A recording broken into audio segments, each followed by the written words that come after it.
Have you ever wondered why some people make you lose your composure in just a few seconds? A word, a glance, a small gesture, and suddenly you're no longer yourself. You become the version they pull out of you, angry, hurt, small, weak. In reality, this is not just an emotional reaction, it is something deeper inside you being activated. Many toxic people do not live with full awareness. They act from unrecognized inner wounds. They refuse to face and instead project onto the world around them. When they attack you, they are not truly attacking you. They are struggling with unresolved parts within themselves. And if you respond with the same energy, you become the reflection of what you yourself have not yet accepted. Respecting yourself does not mean striking back harder. It means having the courage not to react on instinct. It is the ability to remain centered when everything around you tries to pull you away. A person with true self-respect does not need to defeat others to prove their value. They only need to remain loyal to their own inner truth. And that is exactly what we will explore today. How to maintain self-respect in the presence of those who push your limits. When you understand what is really happening, you no longer need to fight. You simply see clearly. Stay until the end. Because the hardest part is also the one that brings you back to yourself. Toxic people are not always obvious villains. They may be the coworker who smiles while quietly undermining you, the friend who hides insults inside jokes.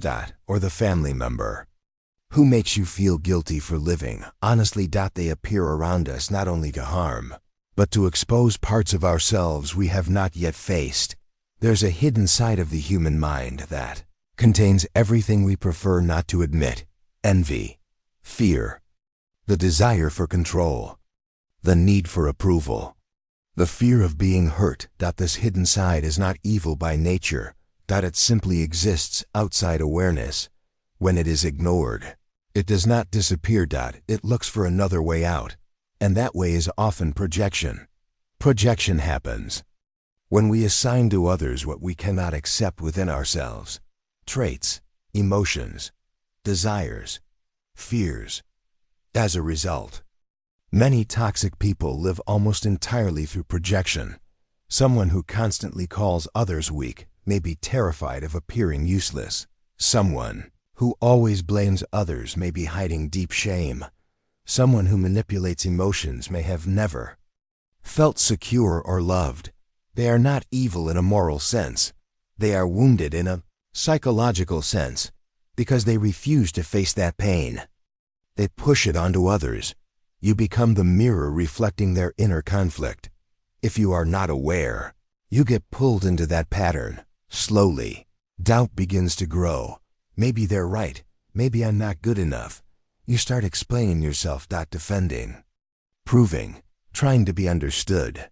But the more you try, the more you lose connection with yourself. You don't realize that you are living inside a story designed to hide their unresolved pain. People who repeatedly enter your life as controlling bosses, jealous friends, or guilt-driven family members often reflect something within you that has not yet been understood. They do not arrive only to hurt. They arrive to provoke awareness. This does not mean you must tolerate toxic behavior. Awareness is not the same as endurance. When inner wounds remain unseen, the same situations tend to repeat. A person who has not healed fear of abandonment often attracts those who make them feel inadequate. A person who has not recognized their need for validation is deeply hurt by being ignored. Toxic encounters act like tests from beneath awareness. Imagine the mind as an ocean. The surface is where daily thoughts and actions occur. Below it lies a deeper layer filled with memories, emotions, and unhealed wounds. Toxic people stir those deeper waters. They reveal what is still sensitive, what is still denied. Imagine repeatedly entering relationships with controlling partners. They are jealous, demanding, they make you doubt yourself. Even when you are right, you believe you are simply unlucky.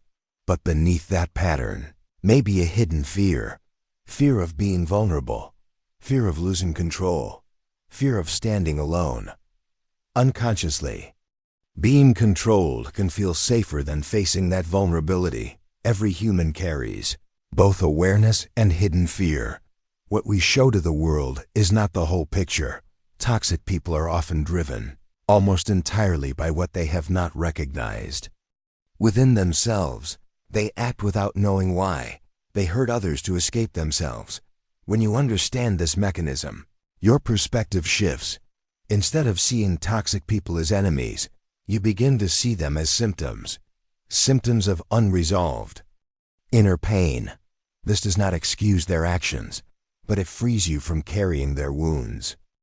Every interaction is not just between two people. It is also an interaction between two unseen inner worlds. When something triggers you, it signals that something within you wants attention. Emotions are not enemies. They are messages. Awareness does not come from trying to change others. It comes from turning inward. The moment you can observe instead of react, the dynamic changes. When you can say, "This is the wounded part in me responding," you step out of the cycle. The toxic person loses power when you stop reacting automatically. Self-respect does not begin with managing them. It begins with understanding yourself in their presence. When you understand hidden fears, they stop threatening you. When you understand toxic behavior, hatred becomes unnecessary. You simply refuse to let it enter your inner space. Clarity comes not from pretending everything is positive. It comes from recognizing what is hidden and bringing it into awareness. When darkness is seen, it no longer controls. This is where self-respect truly begins. This can happen through writing, drawing, meditation, or even movement. Some depth-oriented therapists suggest a practice called active imagination, where you imagine speaking with your shadow as if it were a separate presence. You can close your eyes, visualize this shadow sitting in front of you, and say, "I see you. I know you're angry. I know you want revenge. But I won't let you steer this ship." This inner dialogue is not fantasy. It is a method of bringing unconscious material into awareness, reducing its grip. Another modern practice is full emotional presence. When a toxic person hurts you, instead of analyzing or reacting, remain still and feel the emotion fully in your body, the burning in your chest, the tightness in your stomach, the rapid heartbeat. This is your body communicating for your mind. Let it speak. Breathe through it. Emotions rise and fall like waves. If you do not resist them, they usually pass within minutes. When you pause to feel, you refuse the automatic reaction. You choose presence over conflict. This is a clear sign of awakening. To go deeper, try meditating with the shadow. Not meditation to eliminate negative emotions, but to sit beside them. Close your eyes. Imagine meeting your shadow as a figure, a symbol, or a face. Ask it, "What are you trying to protect me from?" Most aggressive or defensive reactions are protective responses formed by wounded parts of us. When you listen instead of resisting, the shadow begins to soften. It does not disappear through force, but through understanding. Refusing instinctive reactions does not mean suppression. Suppression is silent tension. Refusal is aware stillness. When someone belittles you, instead of defending immediately, observe which part of you is being touched. When the urge to strike back appears, pause and ask, "Am I acting from instinct or from my core?" Each time you choose conscious restraint, you build mastery over yourself. The moment you stop reacting, another voice becomes audible. It asks quietly, "Are they right about me?" This is where the real challenge begins. Not anger, but faith in your own worth. From this point forward, the journey is no longer about controlling reactions. It is about holding your identity under pressure. Only when others' opinions can no longer pierce your sense of self are you truly free. No one is completely immune to being hurt. One sharp word, a dismissive glance, or cold silence can shake anyone. That damage only reaches deep. When you confuse attacks with identity, you are not how others see you. You are the one who observes yourself. When someone attacks you, they are striking the ego, not your essence. Ego seeks approval, recognition, and validation. Your deeper self seeks understanding and alignment. Your task is not to protect the ego, but to return to the place within you that cannot be harmed. A simple practice is to listen without absorbing. Imagine a transparent barrier between you and the speaker. Their words reach your awareness, but do not enter you. You hear them, acknowledge them, but they fall away. When criticism arises, you have two choices.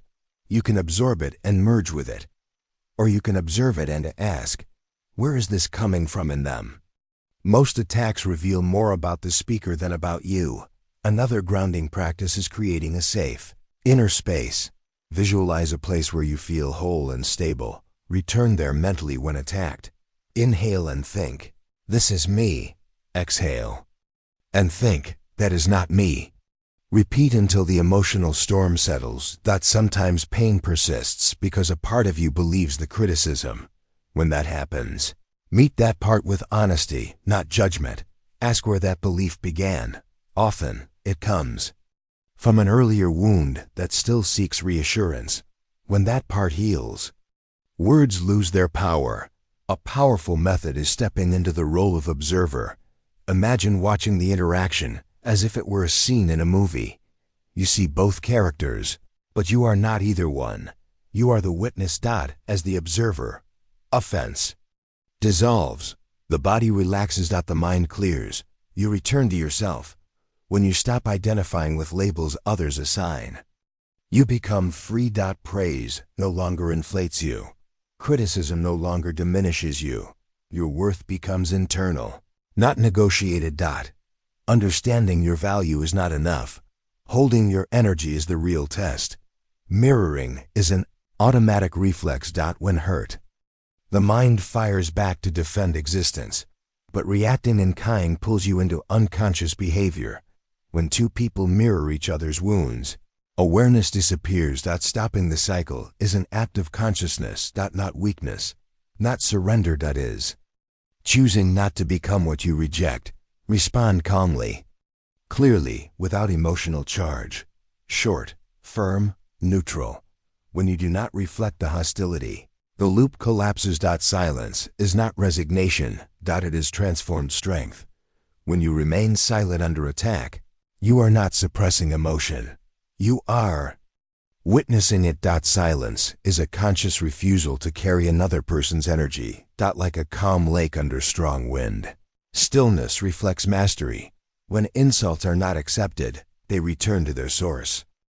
Each time you withdraw from the struggle, you reclaim your center. Silence also allows you to hear your deeper voice, the one that speaks through intuition, feeling, and clarity. In that stillness, the shadow loses control. It becomes ground rather than threat.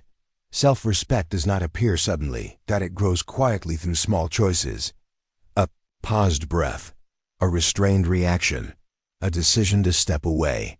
Eventually, toxic voices lose their authority over you. They may create noise, but they no longer define direction. Self-respect becomes a steady presence around you. Clear, solid, unmovable.